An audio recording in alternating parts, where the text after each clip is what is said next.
Good morning, everyone. Welcome to our first segment of our Japanese Flower Festival. David is my first guest this morning, and he will be providing a flower tour of our currently available Japanese flowers. You will get to see the stem length, bloom size, and color. In addition, David's going to be sharing great tips and advice on how to properly care for and handle these specialty cut flowers that can last for weeks. We have an amazing day planned for you guys. We're kicking it off with David right now. Then at 12:15, Amy Balsters of the Floral Coach will be on talking about how to utilize Japanese flowers in wedding designs. At 1:30, Amanda Liu of Studio Mundine finishes our day with a beautiful minimal tablescape design demonstration. As mentioned in the email that we sent out, for the best viewing experience, please join us on Facebook or YouTube. So yes, Instagrammers, I'm talking to you. Due to the demos being in horizontal format, the sides are going to be cut off. So I don't want you to miss any of the details. Of course, if you stay on Instagram Live, that's okay, but you might miss out on some details. So I hope you can join us over on Facebook. If you are looking for replays of today's segments, they'll be available immediately on Facebook and YouTube. But of course, as always, we'll be reposting the recap of today's event up on our blog for easy reference. So we'll put everything together for you guys, and I'll let you know when that is up. So while we're getting started, I'd love for you all to say hello. I see a few of you here already. Say hello. Let me know where you're from, where you're watching from. And then also, I wanted to make sure that you guys know that we are going to be giving away a box of Japanese flowers to one lucky live viewer for each segment of the festival. So a total of 3 boxes. Be sure to engage, participate, and ask questions, as I will be selecting one random person after we wrap up. I will DM you to get your information, so make sure you're checking your DMs. So good luck with that. Last but not least, I wanted to make sure that you guys know about our Japanese flower farming blog series that went live this morning for our festival. Be sure to check it out after this to learn more about how Cymbidiums, Gloriosa, Lianthus, Ranunculus, Spirea, and Sweet Pea are grown in Japan. I am going to share the link with you and in the comments. And of course, I'll put those in the show notes for reference. But everything is up on the blog. Just a lot of really great information that I had no idea. I learned a lot putting all of this content together for you guys, and I hope that you enjoy it. I see a lot of people joining us. Good morning, everyone. I see some questions coming in. I love it. I'm going to bring David on, and we are going to get started. Good morning, David.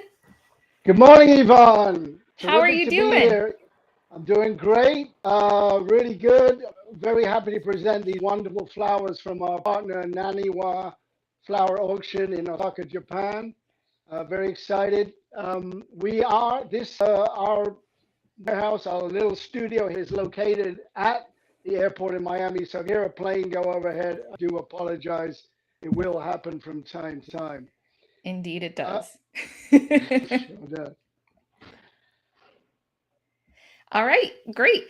I see some more people joining us on Instagram. And just a reminder, in case you're just joining us, for the best viewing experience, just because Instagram is vertical and we are horizontal, some of the sides get cut off. That's going to be important throughout the whole entire day. So I love Instagram Live. But the best viewing experience will be over on Facebook and YouTube, where we're live all at the same time. It's pretty cool. So, David, what do you have to share with us today? I'm so excited. Okay, well, I have a selection of flowers that are currently available. The season in Japan is really just getting started now. I mean, it's quite far north, so they have quite cold winters. So we're going to show you what's currently available, and I'll talk a little bit about what will be coming up as well. I mean, they have a really good selection of flowers. They grow beautiful. They grow right now. I mean, well, probably in a couple, 2, 3, 4 more weeks. wonderful pansies now. I mean, they used to be such a delicate item. Glorious, cute, petite pansies. Like I said, the Astilbes coming. We will be having Spirea, the fabulous Cantonensis, and the Thunbergii. And of course, I'll show you some of the fabulous sweet peas that are available.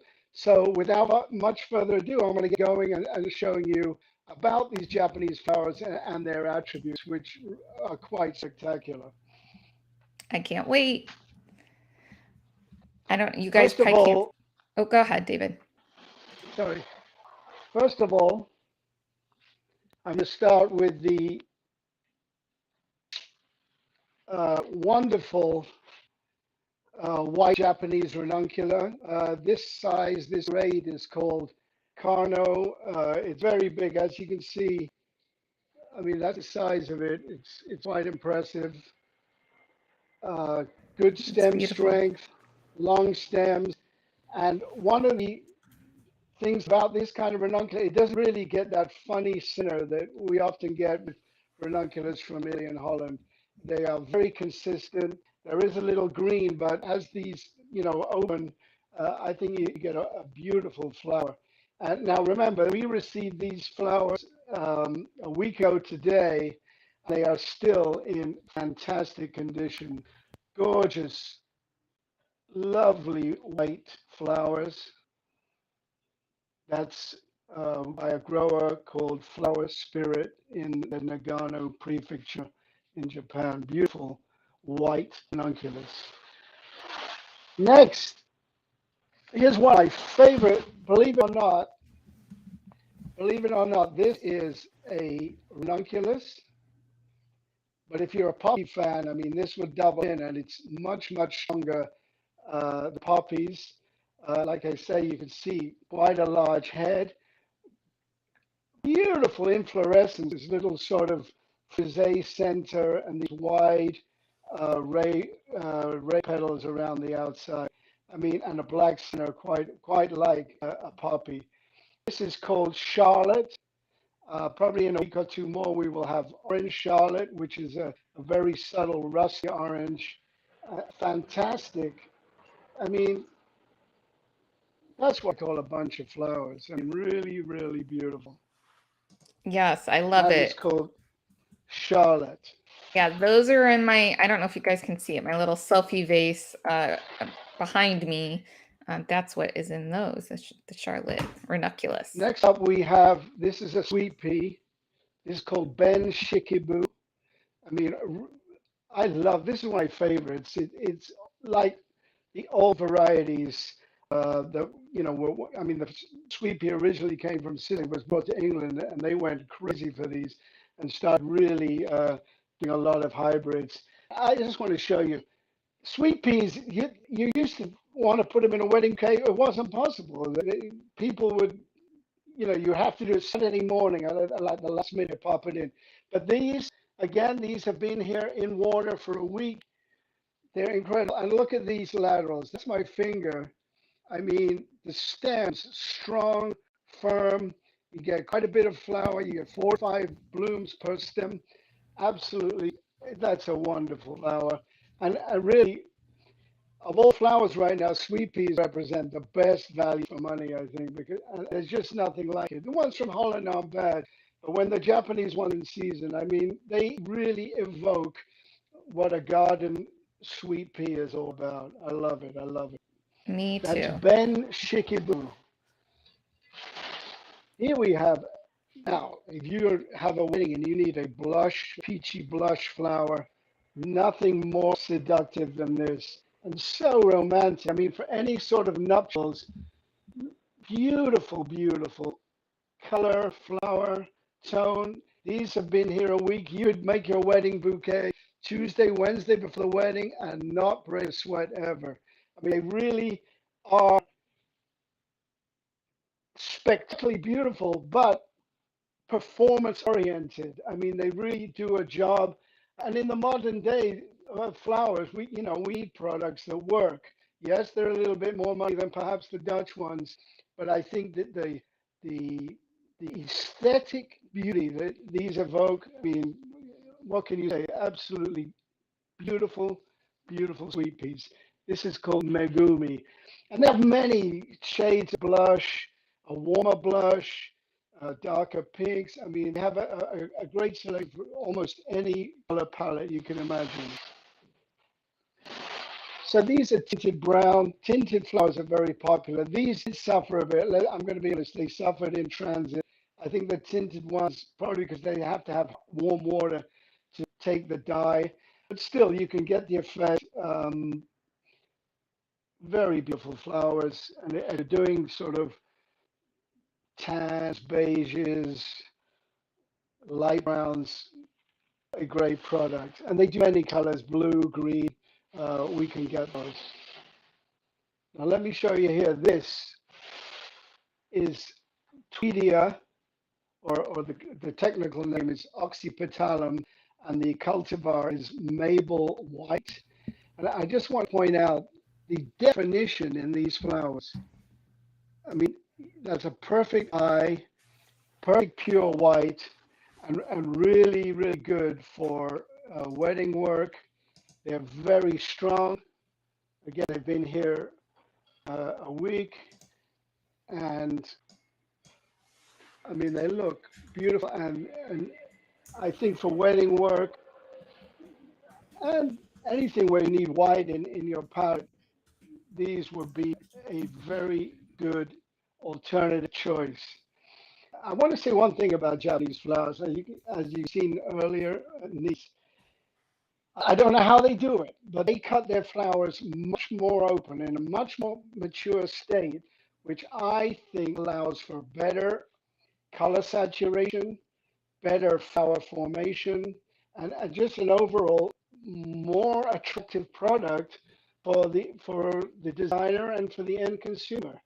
I think we're cutting our flowers far too tight in South America and Holland, but um, there's reasons for that. I guess a lot of them are worried about not performing, but as far as I can tell, the Japanese cut these flowers open and they work and they last. Here's another Tweedia. This is pretty new. This is called Lovely Pink. Exquisite little blooms. Um, if you want something a little more bucolic, I noticed this variety has the blooms nod a little bit more than say the white one. But you get a very nice sort of mauvey pink, quite different. I'm going to say this isn't as strong or as vital as the white, but you know that's an interesting alternative when you're looking for a sort of darker pink color in your palette. Uh, Here we have Scabiosa. Again, this is a little worse for the wear. I'm going to say this looks good. But again, they send the flowers in a very open state. These would have been perfect for Saturday wedding. I think they're a little peaked by Sunday. Still, still good color saturation, no browning, very nice. The stems are quite thin. It's a dainty flower, but very good. And let me say, when I talk about open cut, let me just as an example, this is what we're getting from South America. First of all, I don't even know what color that is. I think it's white, but you know that's not going to open for any bride until the end of February. I mean, Yeah. it's just not working. You know, I think I'm sure this ships well and it's convenient to pack, but I don't think it does anything for me. Oh, look, there's a petal open. But I don't. It does nothing aesthetically, and I don't see the point unless you want doing sort of a design where you want a cone, like a cone flower, an echinacea kind of form. Otherwise, absolutely worthless. So I am very. One of the things you do get about Japanese flowers is they, after 2 or 3 days hydration, they are ready to go. I mean, fully open. Okay, over here we have Spirea Cantonensis. This is my, I am in love with this. Now think about this. We are in the mid-January, heading to the end of January. This will be available at the end of January. But, you know, when there's no blossoms around, there's no, uh, this, it does everything you want in a flower. It is has beautiful supine stems that give you wonderful arabesques in an arrangement. It has lots of flowers. I've had this in water now for 6 days, but it still has a long way to go. And I do recommend when you have a flowers like this that are take say 6 7 days to open, and I would order this the week before your event, so you have the time to open. You want to cut it and change the water 2 or 3 times a week. And I always like to keep these misted to make sure that every single little bud will open. Because, I mean, is there anything really more alluring and wonderful than this? This is Spirea Cantonensis. I've looked and looked for it in this country to try and have some growers go to here. People keep giving me bridal wreath or wreath spirea. I still haven't found anything with this comportment, these little corymbs along the stem. That is everything you want in a flower and more. Wonderful value, long lasting, strong. Yes, a few flowers shed, doesn't matter. It is loaded, absolutely loaded. Yeah, it's one of my favorites too, David. I actually remember like one of the first times I actually saw it in real life. I was in LA doing our very first workshop with Christy, and everyone was just oohing and ahhing. It's just amazing, and it's actually we have a lot of professional photographs of a lot of different flowers, but those photographs that we have of that product are, I think, one of my team's favorites because it shows up in a lot of the things that we do. Yeah, We it love is, it. and it's just a strong flower, and if you have to, you can cut it up. You segment it for table, for reception dinners and stuff. You can use the whole thing. I mean, I love the whole stem, but there's Right. different ways to get great value from it. Yeah, just so Okay, you here, know, real quick, Carrie is sharing that she has Spirea growing outside of her dad's house in Indiana. So just so you know. nice. Well, that's the right climate for Spirea. All right, good. So lucky her. I am envious of people who live in a temperate climate like that. Okay, here we have Gloriosa Lutea. For some reason in Japan, they refer to a slightly different spelling, but this is Gloriosa Lutea. Fabulous, wonderful flower, very sculptural, dynamic. It is a vine flower, and the leaves and flowers will grab onto just about anything they can. So when you get these, you do want to separate them with care. They seem to have Velcro in their leaves. As you see here at the end, these are tendrils, and they will grasp onto anything. You can uncurl them and make that work to your benefit. And the flowers similarly. And that is, I mean, look at this. Very nice sculptural Beautiful. dynamic flower. Hardy, um, again, over a week old now. Since we received it, it was shipped. It got delayed in transit for 3 days. So I think you can see here a very nice product. Look, that's what you want in a bunch of flowers, right? A bunch of Gloriosa Lutea. And the Gloriosa in Japan, on my last trip there, maybe 10 years ago or so, they have white now, occasionally blush, wonderful orange. Um, Really, really beautiful product. And even though it's a truffle flower, somehow they grow in Japan. I don't know how they do it, but absolutely beautiful. Gloriosa lutea. Beautiful. Amanda Marie says she legit gasped at the Gloriosa. So I love that. Okay, next up, we're going to do some Lianthus. Again, there's many Lianthus and many price points, but the Lianthus from Japan is beautiful. Again, they cut flowers much more mature, so you don't have these silly buds poking through. They're absolutely useless.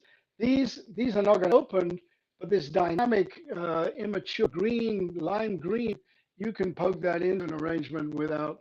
I think that would serve good because it has a sort of good aesthetic element and a nice form. This is called Classical Wave. This is one bunch of 10 stems, and you get value for money in this type of flower. Absolutely. Um, this is called, look at this. I mean, those are clouds of lavender right there. Again, this is one bunch. It's loaded. I see one, two, what I would call immature blooms. The rest is all going to successfully open. And I mean, that's clouds of joy to me. Beautiful. This is called lavender. It's celebrich. They do, they do offer it in Holland, but it never looks like this. Uh, Absolutely beautiful. I mean, I think that fantastic flower. And I will, to extract the most value from these flowers, I'll come back to this. But as you can see, I mean, we don't often see a bunch of Lianthus like that. No, that's amazing. Uh, and going back to that, I want to point out, um, just by comparison, here's a bunch from South America. This is useless. There's literally 7 flowers in here that you could use. The rest of this is useless. It's never going to open. And by comparison, I have a bunch from Holland. Again, much more open, but these buds, maybe 1 or 2 of these are going to open. I don't know how the Japanese do it again, but they cut everything open so you can use literally every bloom. This has a fair amount of blooms, but I think you have to agree that the amount of actual usable material in the Japanese ones is impressive. Here we have another one. This is called chocolate. It's a double. It's a smaller variety, more like the piccolo types. Again, it's absolutely loaded. Really great value. And this kind of color, this sort of mauvey, chocolatey, marsala, hints of green around the guard petals. I think this is wonderful, wonderful flower. Um, Beautiful. Again, this is just one bunch. And I think you have to agree, absolutely wonderful. And last but not least, let's go to the orchids. They do grow some beautiful orchids in Japan. Uh,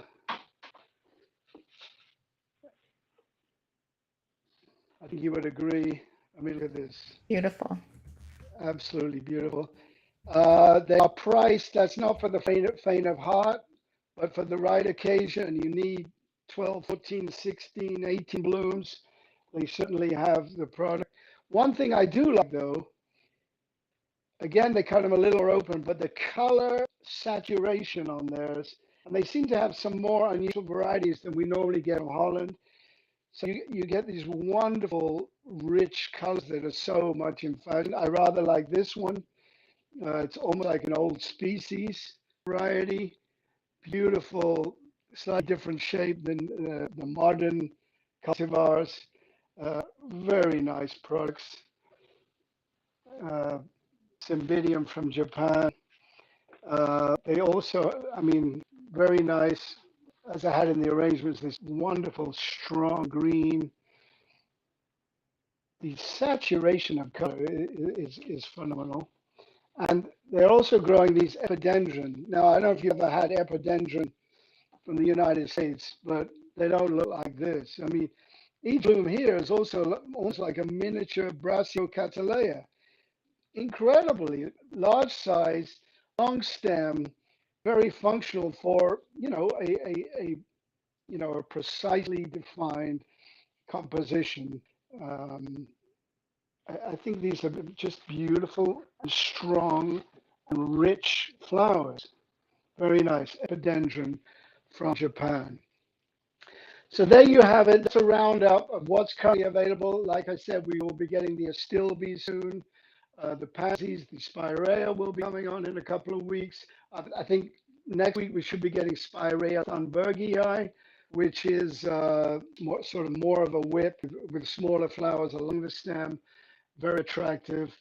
Um, So please do talk to consult your sales associates, see what's available. There is a wide selection and something for just about every palette that you can imagine. So that's it with the flowers. And after our next segment, I'll come back with care and handling of these Great. Well, exquisite I products. literally have, David, a billion questions. So many questions. I love, by the way, this is so exciting. I love it. I love it. I'm still trying to write down all the questions that were coming up. So because there was so many, and then we have so many viewers live.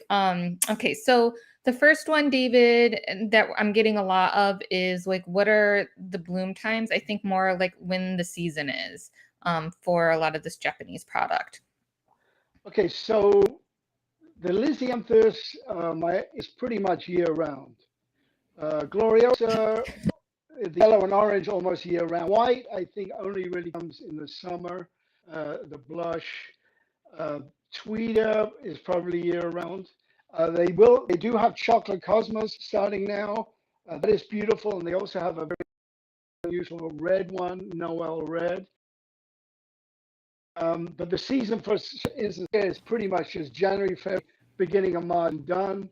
Bergii, sweet peas will last until it's so it could be March, it could be April, and then they're over. If the nights get too warm, just will not grow not anywhere in the world because the nights have to stay cool. So for us and from a practical point of view, our season generally is from end December until say May, and then because of freight issues and getting enough product together to ship, we pretty much may only just have Lianthus thereafter, if that, because one of the reasons, and especially now because the freight just went up 200%. So everything's becoming much more problematical, and it's also getting hard to get the airspace. Um, that I mean that's just the reality of so season January to May, and then sporadically thereafter. Very good. I also saw questions about whether or not our customers are asking, can I get in the LA market? I saw someone asking about Detroit.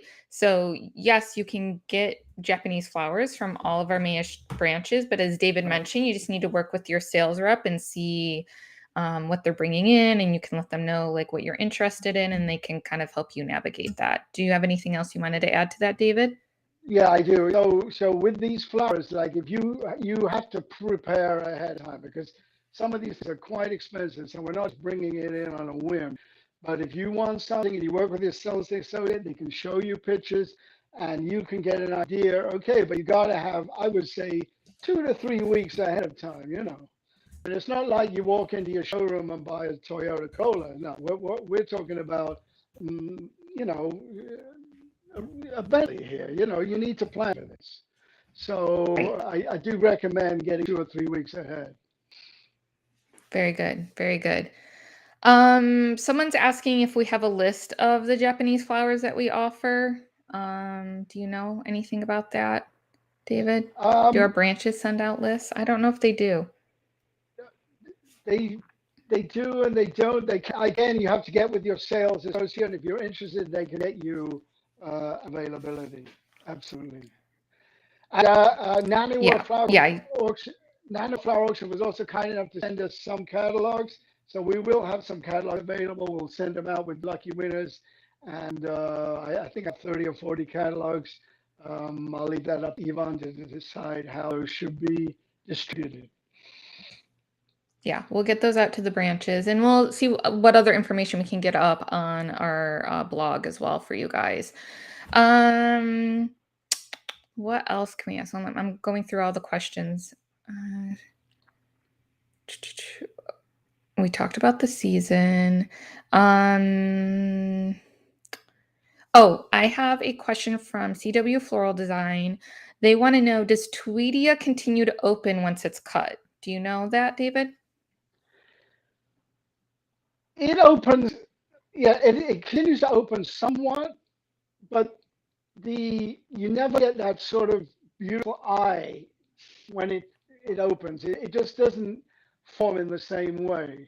And I'm very keen on the open cut in this product because you just get a much more um, detailed focal, a flower with focus rather than sort of somewhat blurry visually.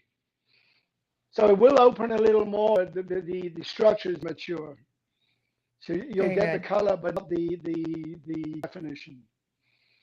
Yes.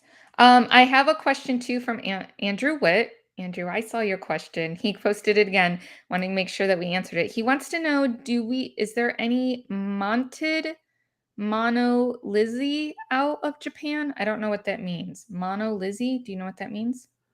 Yeah, that single bloom. I haven't seen it. It could be there. I'll have to check into that. But Right. well, wait. It means mono. That's when they do just they cut the laterals. So it's just a lateral, and they sell them in 10 stem bunches. But when I get to flower care, I'm going to break one of these bunches and show you how you can really get the most money out of this product. Very good. I had someone too asking when they order this product if they need to ask for the Japanese type, and absolutely, yes. If you want Japanese, Tweedia, Japanese Lizzie, you got to let your sales rep know that's what you're looking for specifically, if that's what you Right. want, for Yes. sure. So many really great questions. Any of the ones that we don't get to, I'll try and answer on our blog as well. But we got to move on so that way we have time to get to all the care and handling that David put together. Before we do that, guys, before we move on to the next segment, I wanted to share with you a brand new campaign that is launching to help promote flowers nationwide. This campaign is called That Flower Feeling.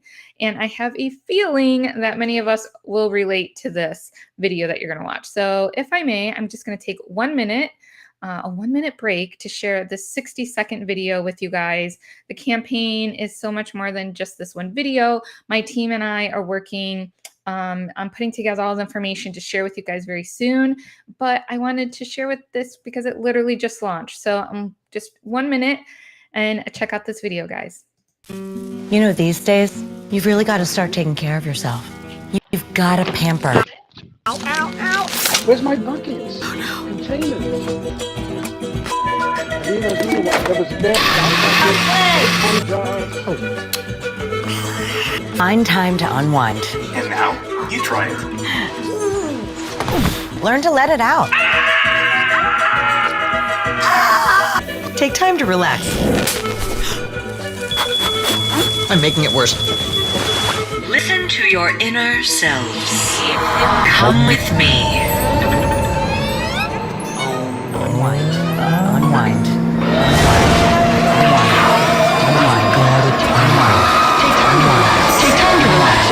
Then I discovered flowers. Proven by actual science to give you a mental and emotional boost. So do yourself a favor. Just go get some flowers.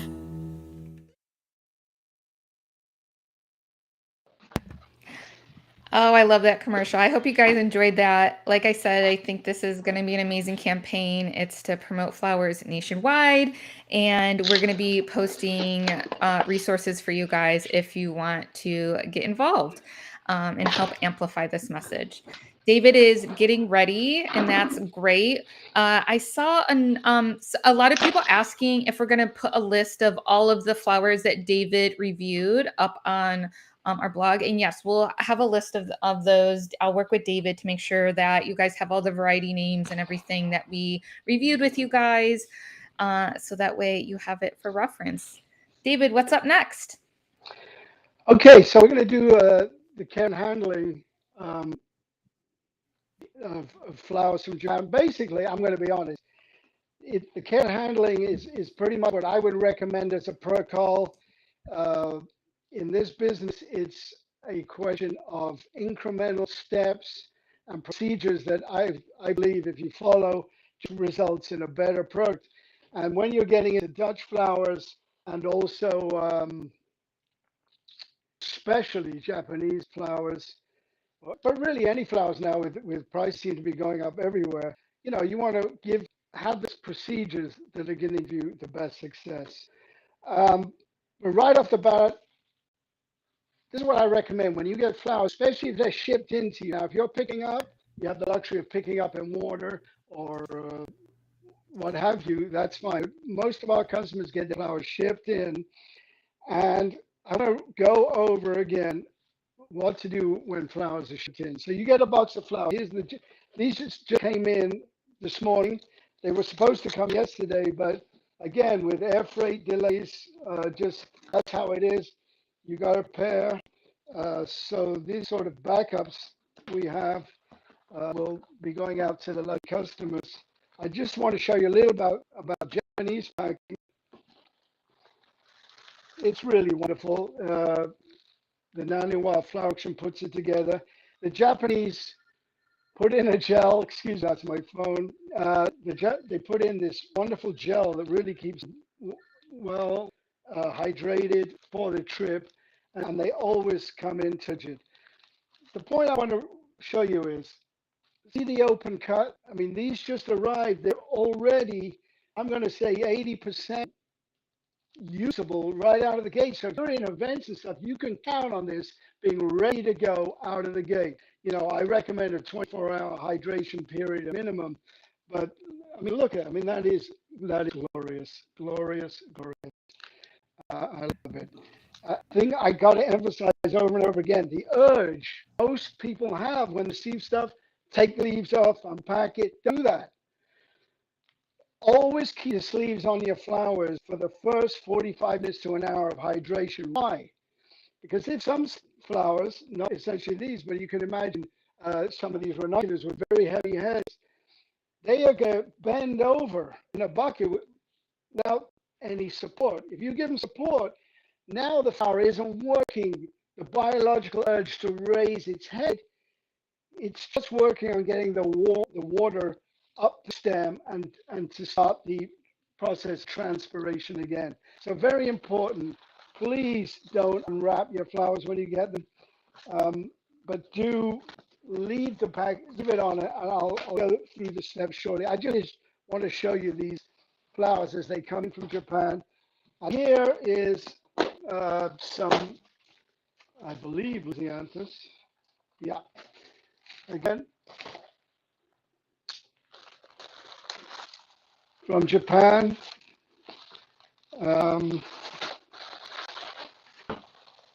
Just gonna grab one of these so I can show you the. I mean, look, guys, that is ready to go. You don't see those wimpy little buds that you see from South America and from Holland. I mean, look at these. Yes, these green ones probably not useful, but dynamic enough to use. But most of these in absolutely pristine condition and ready to go. I mean, I think you have to agree. That is beautiful. Absolutely beautiful. That is and that's what gorgeous. I say. It's a mature cut point, and yet these flowers last. Everything I showed you there has been in water for 6-7 days, and it was 3 days getting here due to flight delays.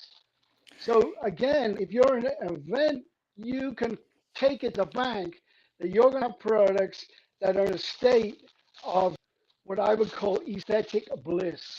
I mean, really, really beautiful. So it does come at a price though, David, right? So I have had people ask about pricing, like, can we get a sense of pricing? Can you talk Everything a little bit comes about at a that? price. I'm going to say, you know, I don't know the prices. I'm not in sales. I don't know. Let's say the Dutch Lianthus is $250 right now. This is probably $350, $4, maybe perhaps $5, $6, $7. I'm not sure. But I will show you the breakdown and how to get maximum value. Again, I have no idea of the prices, so please check with your sales associate, and they can get you the correct prices. But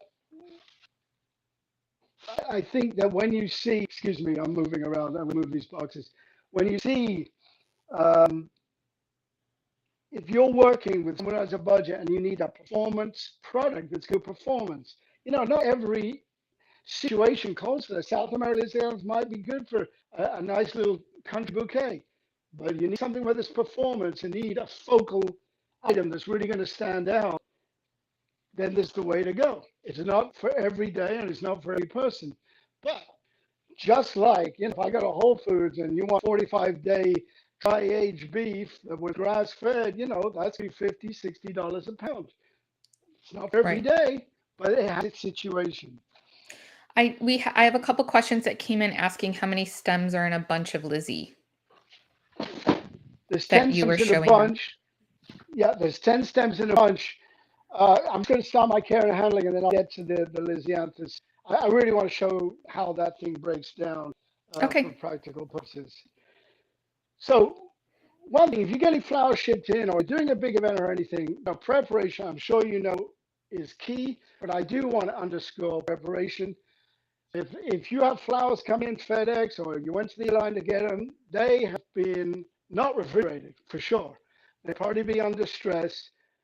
I recommend the following procedure.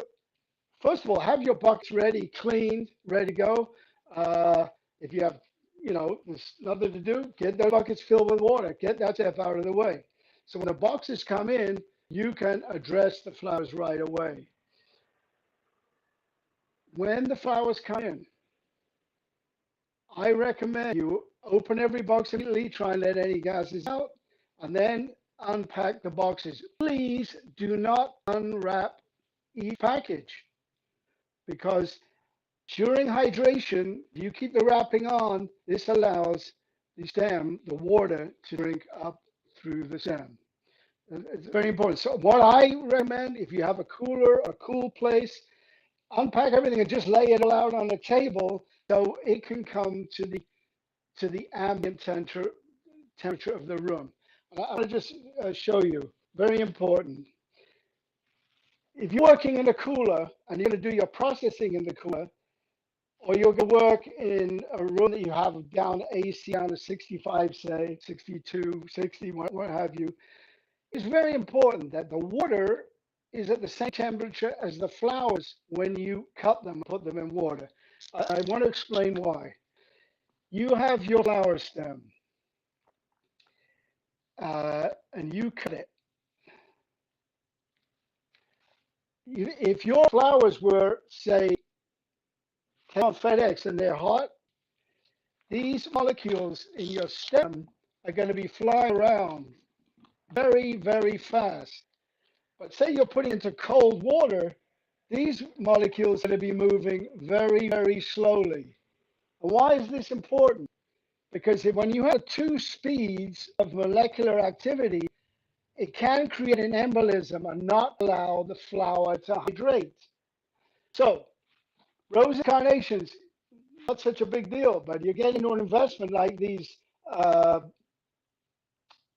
Lianthus, say, or another favorite, dahlias.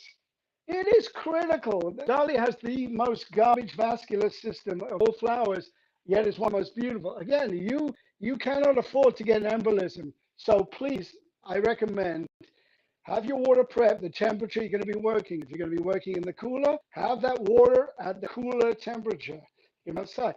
And then when you lay your flowers out, let them breathe, let them respire, let them, get comfortable at that temperature. Also, if you are going to be working in the cooler, excuse me, whoops. If you are going to be working in the cooler,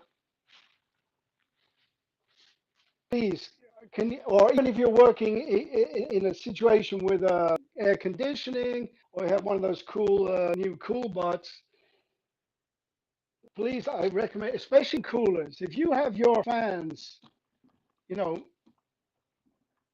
mounted on the ceiling, they're blowing air and it's going straight down on your flowers. I highly recommend you can buy a canvas drop cloth from Home Depot and hang it from the ceiling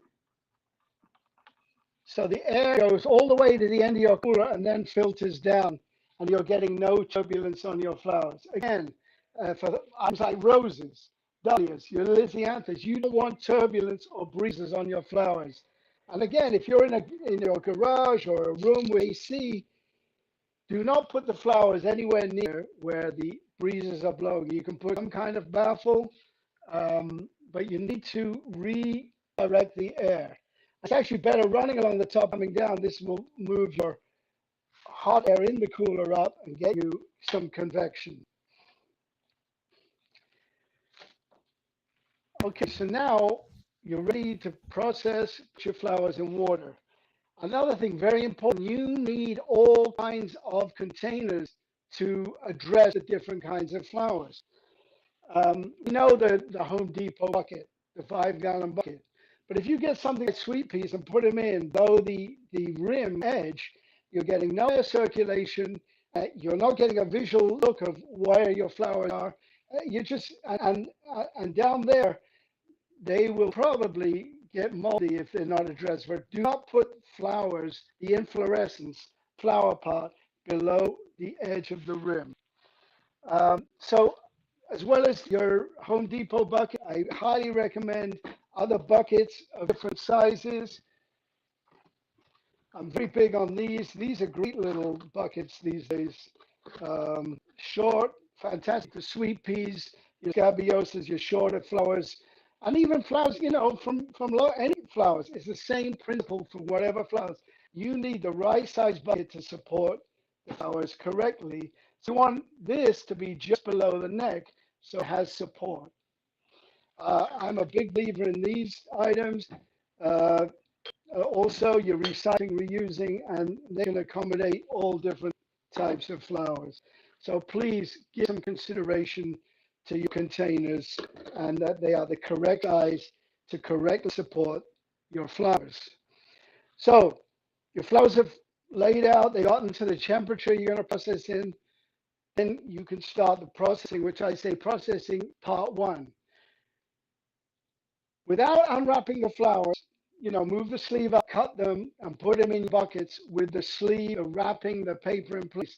Perhaps if you've got some Scabiosa or Ranunculars in that didn't have a wrap, I highly recommend with a paper towel or something light, maybe parchment paper that has a bit of stiffness, wrap them, tape it so the flowers, the stems straight, so that the capillary action going up the stem will hydrate the blooms in an upright position, and they're not expending any energy trying to lift the flower up.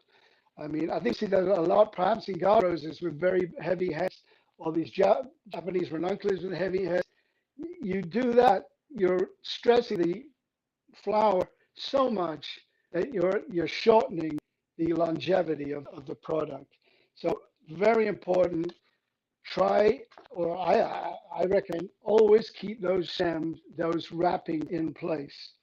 So you cut them, you hydrate them in the appropriate size container. I don't know how big they are. It might take you 10 minutes, it might take you an hour. But when you get to the end, after 5 minutes has elapsed, you go back to the beginning, and now you can unwrap the flowers, put them in an appropriate container. The stems should be turgid. If they're not, perhaps wrap a little more and set them aside, give them a little more time. Generally speaking, after 45 minutes an hour, those stems should be turgid. Again, I would recut and spread them out. You can see what you got. Please do not overcram. Please do not overcram stems because, again, with the bucket, if you have your stems coming in, these are your flowers.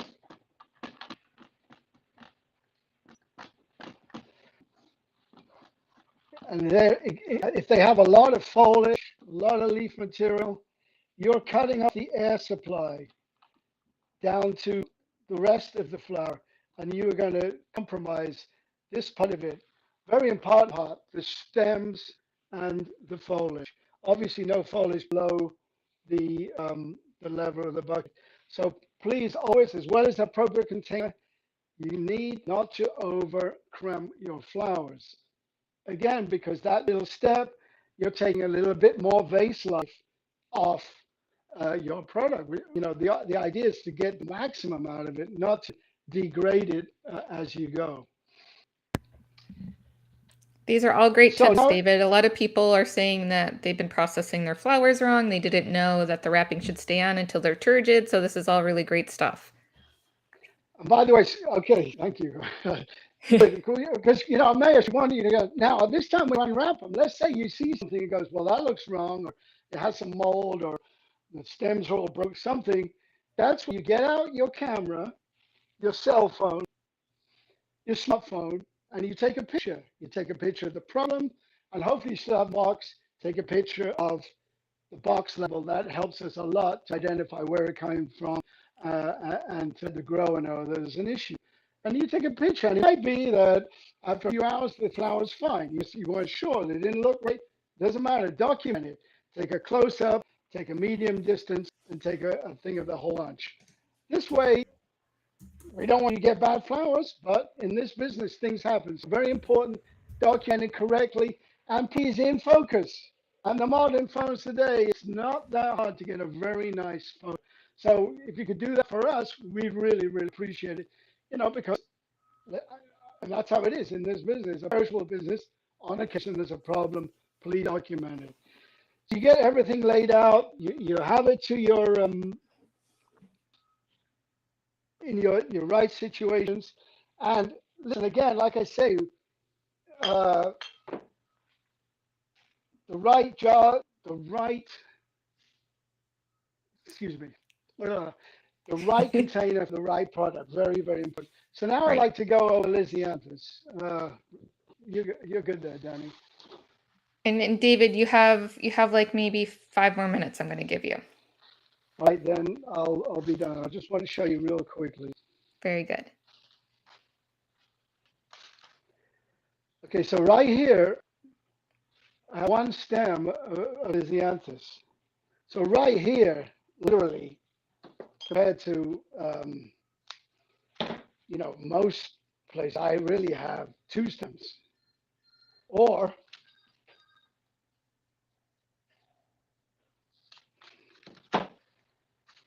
you know, look at that value now. Now, Right. compared to a lot of people, I mean, that is phenomenal because why? The laterals are so long. In the Dutch, where you get a nice amount of flowers, they don't have the laterals that long. So I think it's very important, you know, when you're breaking down, to break it down correctly, put them in the right containers, the right size containers, and you can come back to it again. And I'm big, you know, when I'm breaking down the orchids, I got these little artichoke things, little capers thing, you know, little extra thing that would be kind of a hassle. You got it there, you got it. And the other thing I like about this, rather than throwing in a bucket that's too big, you visually wear it, go, oh, wait, I can use that for this. Someone calls up and say, I need an arrangement. You got something that you can work with right away. So you have it right there in front of you. And last but not least, these flowers, I'm going to use a little bit of, this is stuff I cut from my garden. I'm really a big fan of flowers. I like to grow wacky things that you can't get. There's a fern I call Christmas tree fern, very frizzy.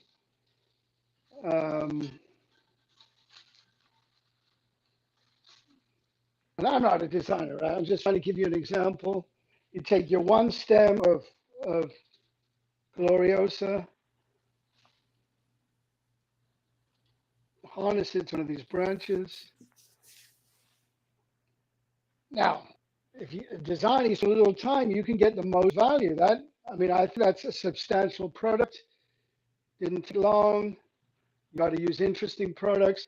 And if I can give I want to give a bug out to someone that I've really learned a lot from lately. She's called Kristen Giel or Giel. So this amazing book called Cultivated. So yes, we want to bring in flowers from Japan. We want to have the best in the world. But if you can do a little growing, I mean, I've got a 2x10 in front of my towers, but I just do what I can with it. You bring a little of you, your essence into things. I don't know, somehow it makes the whole situation. I don't know, it's a sense of where we are and who we are. Something that is explained in this book. I think this book, it's probably the best book on the philosophy of flowers, the ethos since Johnson's Price Garden Notebook. I highly recommend it. It's not, this is just my opinion, nothing to do with Mayesh, but in terms of an approach to flowers, I think a really great book. You can look for her, Kristen Giel, or Giel perhaps, Cultivated Elements of Floral Style. So that's it. That's our products from Japan. I do hope you enjoy flowers. If you have any questions, please, you can forward to Yvonne. She'll send them on to me. Or you can email me directly, david.dahlson@mayesh.com. And I hope you enjoyed our presentation. I love it. Thank you so much, David. You covered a whole lot of information in a little bit of time. For everyone that was watching, I posted in Facebook and YouTube a link for one of our past Mornings with Mayeshes that I did with David, and he talked a lot about processing and went a little bit more into detail on kind of how that all works and his recommendations for best practices. So be sure to check that out. And again, thank you all for joining us for our very first segment of our Japanese Flower Festival. Be sure to jump back on with me at 12:15 Eastern, which is in 20 minutes. I get a little bit of a break and then I'll be back on with our next segment featuring Amy Balsters of the Floral Coach.